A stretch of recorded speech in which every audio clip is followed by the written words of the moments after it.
Thank you, Brenda. All right, Brenda Pittman, everybody.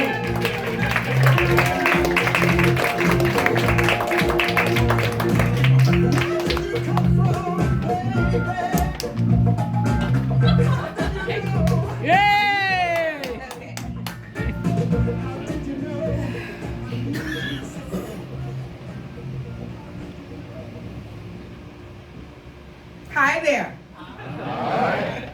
You know, sometimes things go blank. I'm up here to say something. I really don't know what I'm supposed to say. But I'm going to start with, we're in Suffering, New York. Nice place to be. And for those of you who've never been here before, if there's some type of emergency that breaks out, we want you to follow some rules. We want you to find the first exit sign, and we want you to follow the exit sign until you leave out of the building. Okay? And for right now, I just want to thank you for coming. Thank you for coming. And those of you who have used condoms, we want you to leave them in the receptacle outside the door as you depart the building. Okay? We don't want to have your DNA splattered on these walls. This is a clean place. I hear they're having those problems at our Hyatt Club. You know?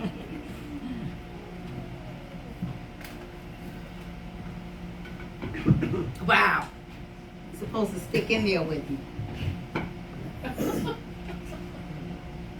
So, I'm 58 years old. Woo! Thanks. Yay!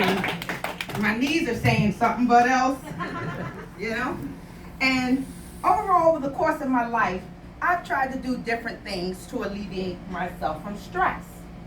Okay, so stress is a very challenging situation. So what I do, I feel like there was one job that I had, and I had to shred paper. And I'm like, wow, this is actually a very good stress reliever because it doesn't require any mental thinking. All you have to do is remember not to put too many sheets to just jam up the blade. I can do that. So, as I'm going on, you know, I'm shredding paper. Another type of stress reliever I find is vacuum. Vacuuming is so relaxing. All you have to do is push the vacuum back and forth, maybe put it in the other hand, you know, do it there too. It requires no thinking. You might have to bend a little, get under the chair, you know, to get under the coffee table. Yeah, but that's a very good stress relief. The problem I have right now, though, is about 2 years ago, I moved into a place that has no carpet. It's pretty much all hardwood floors.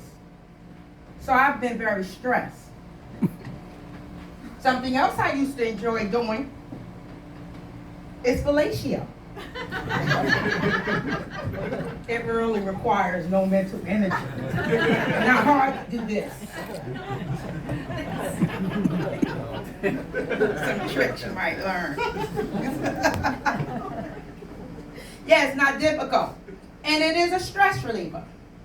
Okay. Confession is good for the soul. I wanted to share something about myself. And I want to let you know that I'm a nibbler. I admit it. I realize it. I accept that I am a nibbler. And for those of you who don't know what a nibbler is, I'm going to help you out right here. A nibbler is an individual who enjoys the feeling of flesh inside their mouth. I'm a nibbler. Now, before you get all Dr. Hannibal Lecter on me, I want to let you know I do have a bodyguard. Mike Tyson is on hire, and you know he will bite you.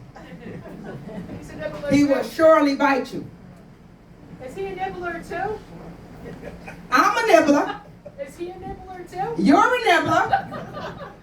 He's a nibbler. We all should consider being a nibbler too. He's a biter, actually. So being able to, relieve some stress. Wow, that light is bright. Yeah. Woo!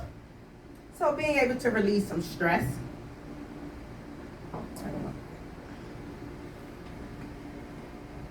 One thing I like to do is, as I said, I like to nibble. So being a nibbler, it can kind of go too far sometimes, truth be told. You start out in an intimate situation. And this was one particular time I had a nightmare. And it was like I was with my fellow, and we were having our little tease play. He was like kissing me, and I was like nibbling on his earlobe, and we were just like, playful, and we get to the point where I'm like ready to just watch this movie and just nibble for the next 2 hours. A stress reliever, remember that? Mm-hmm. So during a commercial, I get a little more aggressive, mindless activity, start to go in, swimming, avoiding the tides. But anyway, what happens is, I look up, and my boyfriend became my girlfriend. And I was like, oh my God, I woke up because I realized it was just a nightmare. So, I have this little social media presence going on in my life. I have like osteoarthritis in both of my knees. So, I'm on social media. You can find me on the corner bench for Dr. Brenda. And I'm trying to lose weight. And I am being successful at it. I've lost 72 pounds so far. I have to get down to 252 before they would even consider me for surgery on my knees. But it's a doable process. Now, in the midst of that, I have been getting quite a bit of direct messages. So, these individuals are sending me dick pics and videos. And there are never any faces on them.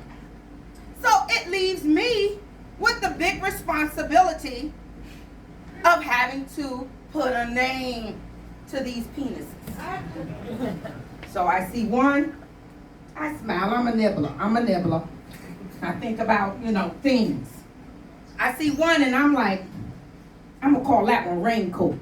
Because it looks like, it's just it's little.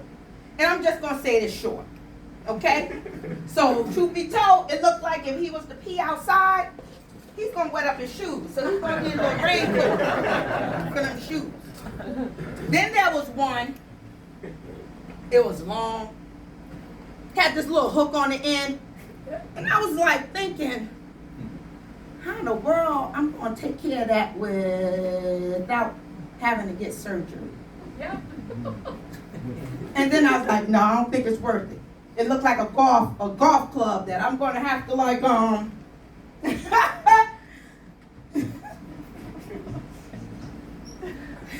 I'm not willing to go travel all that green just for some balls, I'll tell you. And I'm gonna let that be my time.